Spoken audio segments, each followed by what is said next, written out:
Alrighty, Stewart, come on up. See you, Grace. Bye, Grace. Everyone say bye, Grace. Bye. Hello, everyone. Hopefully you haven't all rested too much today and fallen asleep from my talk. No, rested. We've been here quite a while. We have. So, was the coffee good down at the... Put your hand up if you went down to the coffee. Yeah, I got the list of the expedited. She wants to go back now. Oh, maybe after. No. So, my name's Stewart Whicker. I'm the head coach and program director at the Marconi Tennis and Squash Centre out in the western suburbs. Today, with my talk, I'm hoping that you're going to get some tools and some ideas on how to be the best you and move towards more of success of the things that you want to achieve. So I'm going to write down what I'm going to be going through. So, 2 seconds. So, actually I don't need the microphone, do I? No, you do. I do? Okay. And you need to use the green marker. The green? I bought my own. Oh, did you? Okay, excellent. You brought your own, right? So the first thing we're going to look at, we're going to talk about respect, value, and the power of clarity. Hopefully that's the second thing I'm going to talk about is, I wrote it down, is defiance. This one's a good one. Defiance. And which defiant are you? Number 3 is going to be the question why. Number 4, problems. And the last one I'm going to talk about is failure.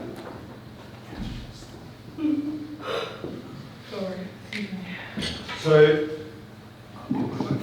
okay, so a little bit more of my background. I've been a coach for over 30 years and I've worked with thousands of clients from little 3-year-olds right through to professional, to the level of professional tennis players that get to travel the world and have that type of lifestyle. It's not as good as what you think it might be. And I've learned so much, and some of the biggest lessons I've learned from the little kids, I've learned from the elite players, and I work with people with disabilities as well, and some of the biggest lessons I've learned with working with people with disabilities. They've taught me the biggest lessons. So respect, value, and the power of clarity. So we assign value to everything. We assign value to ourselves, to objects, to cars, to everything, to possessions. And I want you to give me some, I'm going to write it down, what are some of the things that we assign value to? So can someone give me a starting point? What do you assign value to? And we use respect, that's why I put respect there, we use respect or the lack of respect to assign value. So the more we respect something, the more value we give it. The less we respect it, the less value we give it. So who can give us an idea? We value life. We value life. What else do we value? Health. Ah, good. Now we're starting to get there. So health. What else do we value? Relationships.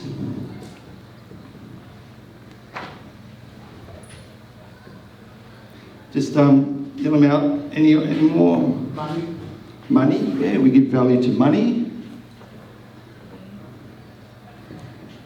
Possessions. I'm not very good at spelling. Hobbies.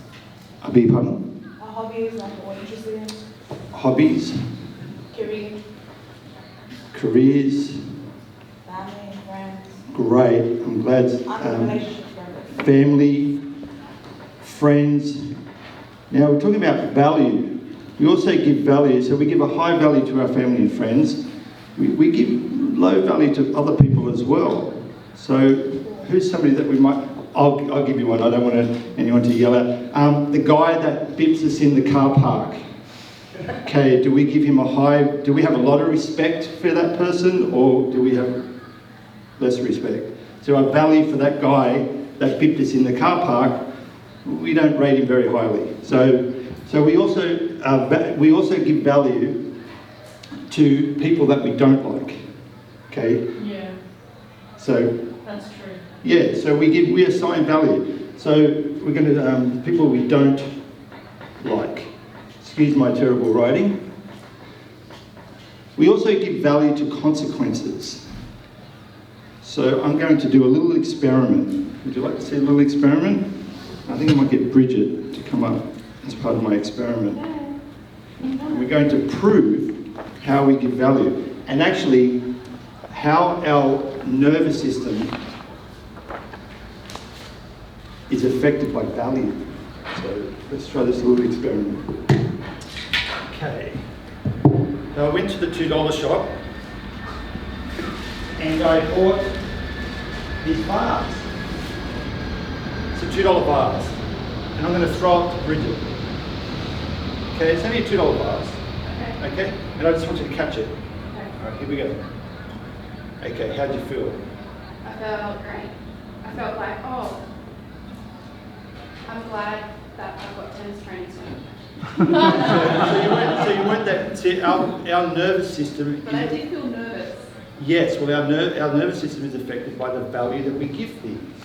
Okay? So, $2 bars, and Bridget's nervousness was at this level. Now, I hope you don't mind, but I actually bought something. This is actually an heirloom from my family. Oh my gosh. Actually, my dad brought it back, brought it from England when he came out in 1950, and it's been in the family for 200 years. Oh my goodness. Okay. I've got to move things out of the Come way. over here. Okay, so I'm going to throw it. Actually, it's no. I want to minimise my journey to dropping it. Okay. To lower my anxiety. Okay. So do you see how straight away Bridget has assigned a new value to this? She has a bit more respect for it, and her nervous system is going through the roof. Okay. All right. Thank you for catching it because it's broken. Actually, that came from the $2 shop. So I just wanted to do that little experiment to how we assign value, and how the more value, Bridget, come back, we need to, and how the more value we give something, the more it affects our nervous system. And we're going to talk a little bit more about respect, value, and the power of clarity, because I think this really helps performance and achieving the goals that we want. So one more. Okay, one more experiment. Okay, now, this is an egg. It's a real egg. Okay, it's a real egg. Everyone see that one? Okay, it's a real egg. Okay, I hope those tennis skills are okay. Okay. Oh my gosh, Stewart. What? I'm kind of very... No, that's okay. You can do it. You can do it. Hands out. Actually, let's get someone else. I think Bridget is a little bit more overwhelmed. Okay. Very good. Yes. All right, this is a rubber egg.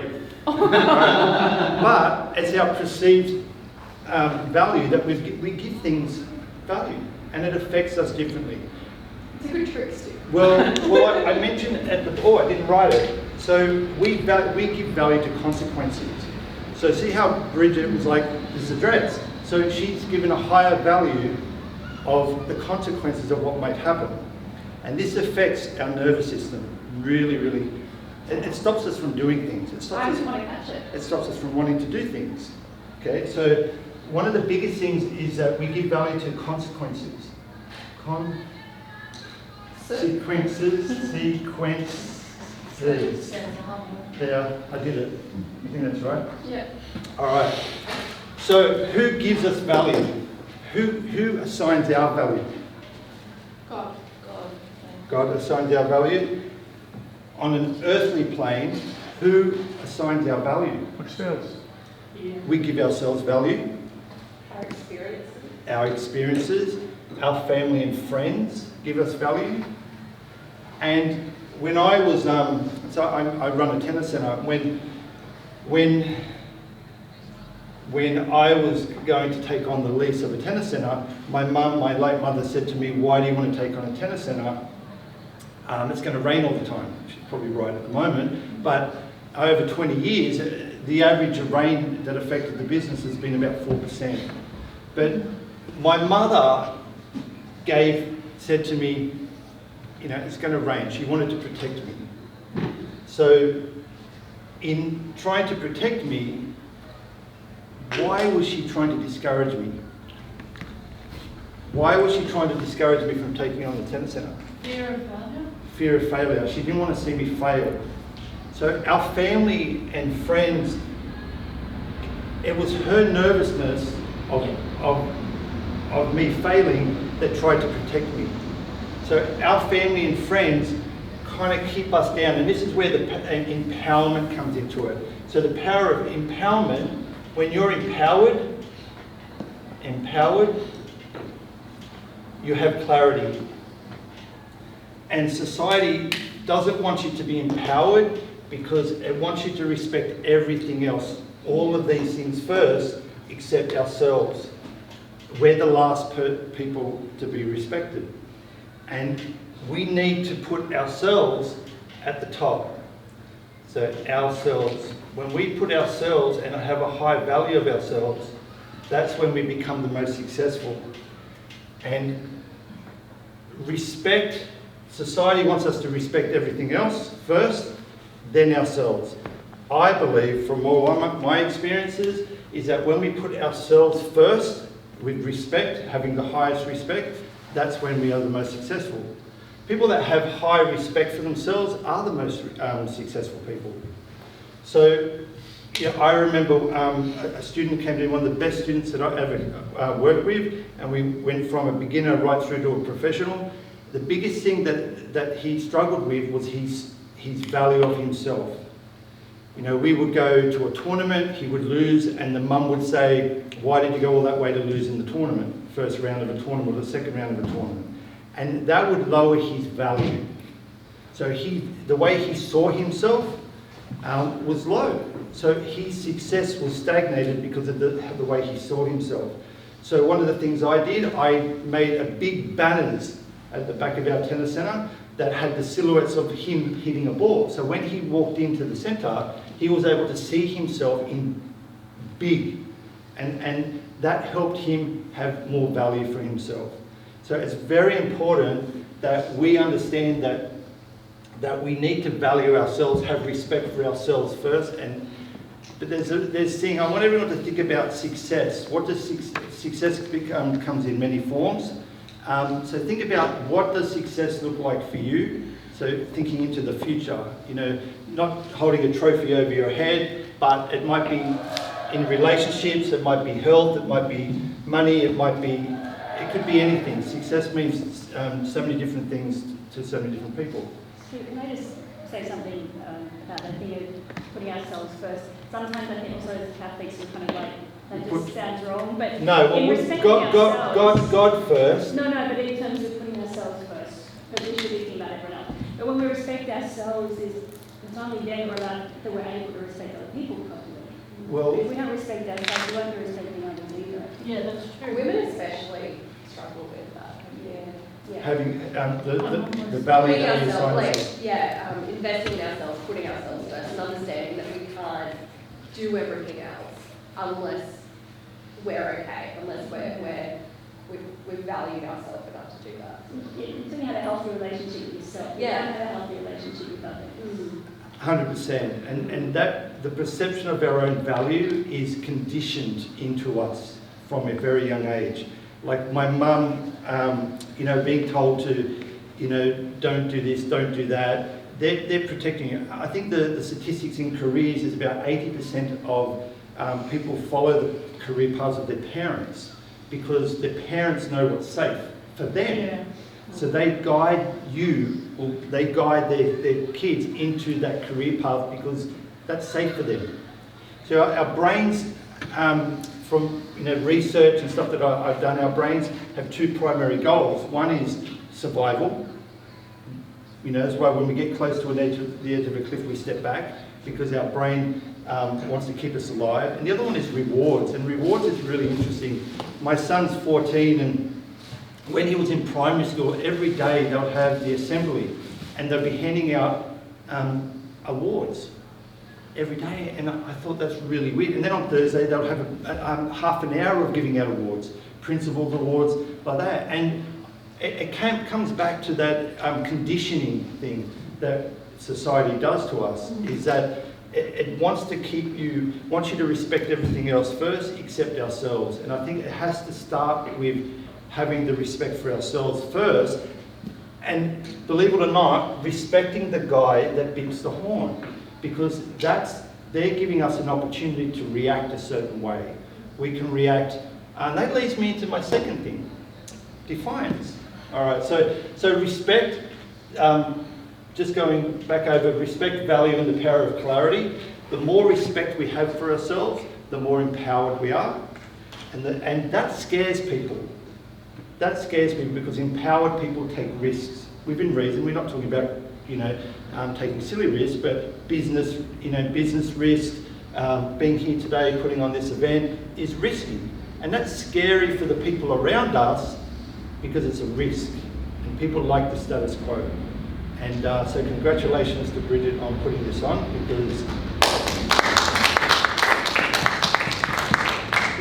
because that is very empowering. Yeah. And that deserves an applause. So I ask people to think about seeing yourself as successful.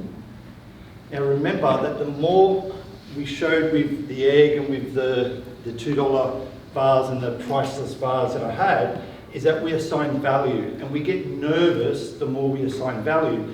So isn't it interesting that I'm asking you to see yourselves as incredibly valuable. You're golden. Your value is infinite. But yet, when I talked about value, the more value we assign something, the more nervous we get. So we end up self-sabotaging ourselves. When we see ourselves successful, we end up self-sabotaging because we start to look at the consequences of that success. What are some of the failures that might come with it? And the value, that's a high value person that has the success. For you, in the future, when you have all your hopes and dreams, it's because you highly value yourself. And that thinking about that can make you very nervous, just like trying to catch an egg. So how do we overcome that nervousness? Well, then you need to practice it every day. Conditioning. We're conditioned every day from when we're younger to have I know it sounds terrible, but to have a lower value of ourselves because society and everybody wants us to respect everything else first. So I'll move on to defiance. So defiance is, it's actually innately human to be defiant. When I was younger, I was told, so I'm one of 6, I'm the youngest, and I was told, sit there, be quiet, don't do anything, just, you stay out of the corner. And, don't talk. And so out of defiance, don't be defiant. That was some of the things that I heard when I was younger. Don't talk back. I mean, I'm probably getting in trouble there. But there's 2 types of defiance. There's yes? I remember my dad was saying when he was young, children should be seen and not heard. Right. So there's 2 types of defiance. There's constructive defiance and there's destructive defiance. Yeah. So my mum said, don't touch the hot stove. So I touched the hot stove.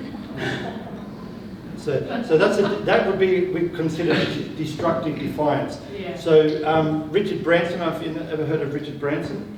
He was told when he was younger that you'll either become a millionaire or you'll end up in the gutter. And out of his defiance, his constructive defiance, he built an empire. So defiance is probably one of the most powerful emotions that we can have. It's built empires and it's destroyed empires. But it depends on which defiant are you. So I think we all know probably some destructive defiance in our life.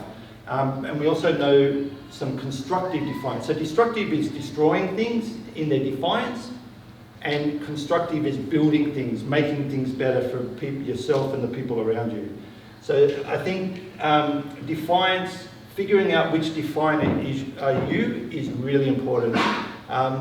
When I was younger, we went to a tennis centre, and being the youngest, I was told to sit there and just watch. And I said to myself, I'm going to be better than all of you one day. And 30 years later, I had my own tennis academy, and ended up being the best tennis. That was a constructive defiance. I have a brother that's 14 months older than me, and he's a very destructive defiant.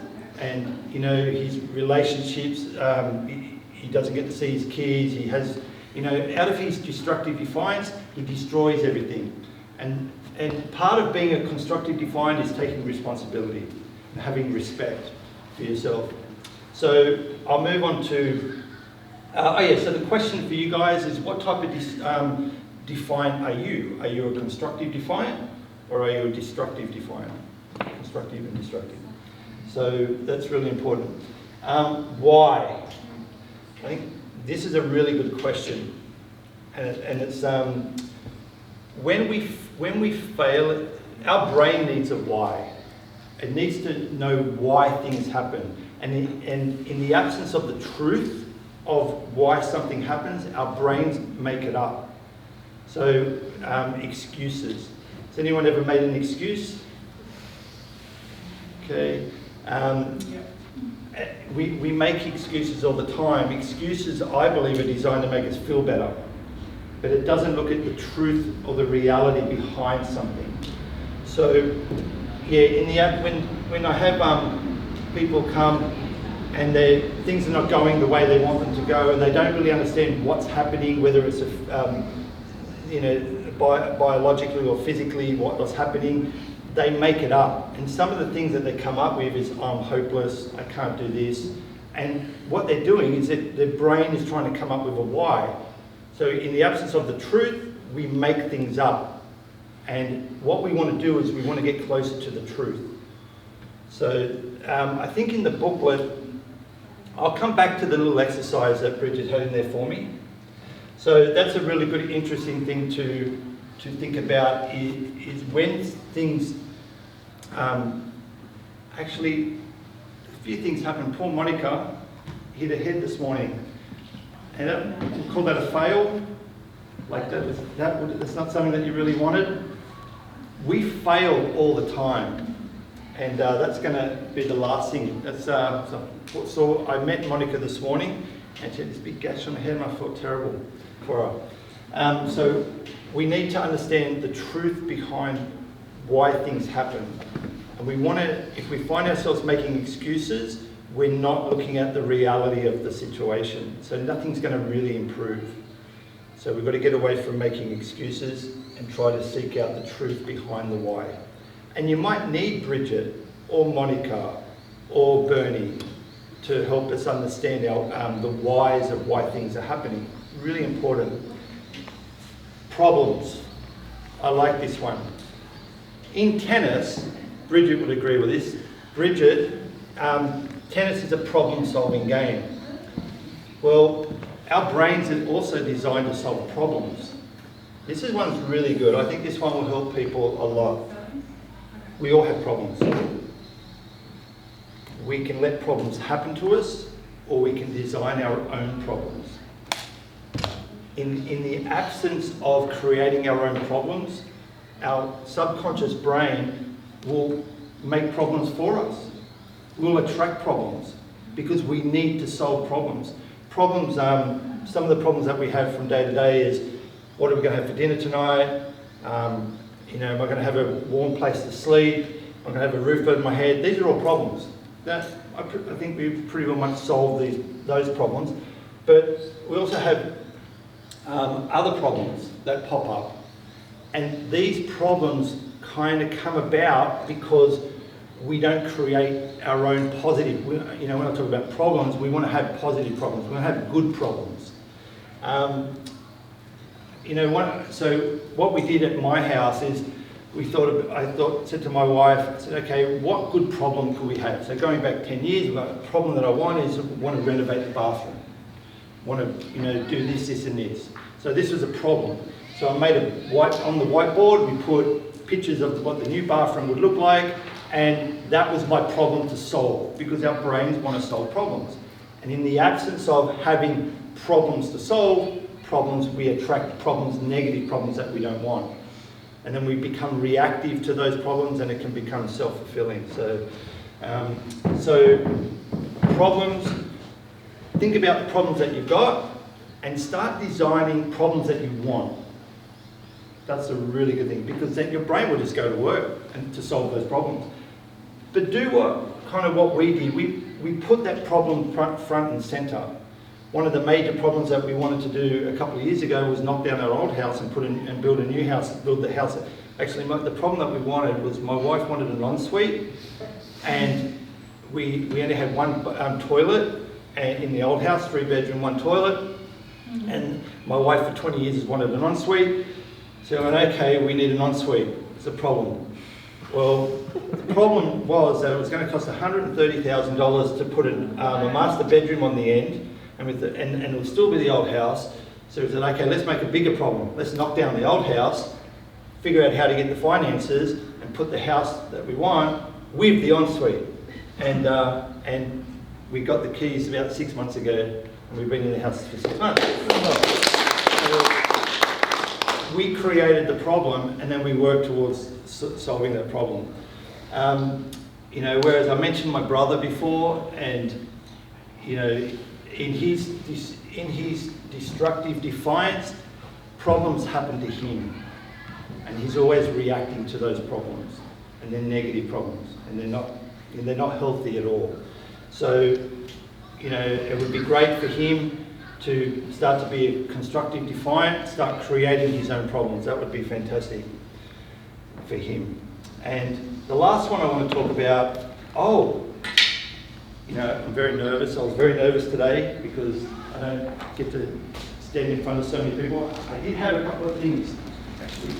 Where was my bits of paper? That was down. So I did have a couple of props. So that was my why.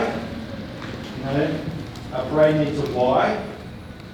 And the other thing that I had that I printed up was, which defiant are you? I've lost my blue tape. I put it upside down. Which defiant are you? I like that picture, you know, as a kid. All right. So which defiant are you? Be a constructive defiant. I remember years ago I was talking to a young girl and the mother, and I said, I was talking about defiance, and you know, the mother didn't want the kid to be defiant. And I said to the mum, the worst thing you can do to your kid is tell them not to be defiant. But I said the best thing you can do is teach them which defiant to be. A constructive defiant that builds things and helps people and helps themselves. Because it's in our DNA to be defiant. Just like that little kid that touched the stove. I'm sure everyone's been told not to do something or do this, and out of your own defiance, you kind of gone off and did it anyway. Or you know, maybe when you were younger, you were told you couldn't go to that party, and you're still kind of out of your defiance, jumped out the window, and I don't know. All right, so the last one is failure, and I've mentioned about Monica and the cut on the head, and put your hand up if you failed today. Put your hand up if... Now, failure could be anything. It could be the smallest thing. You know, earlier, Bridget started to talk, and the video played, and it was it was a small fail. We fail all the time. So let's put your hand up if you've failed today. Have you had any small fails? Have you tripped over your own feet?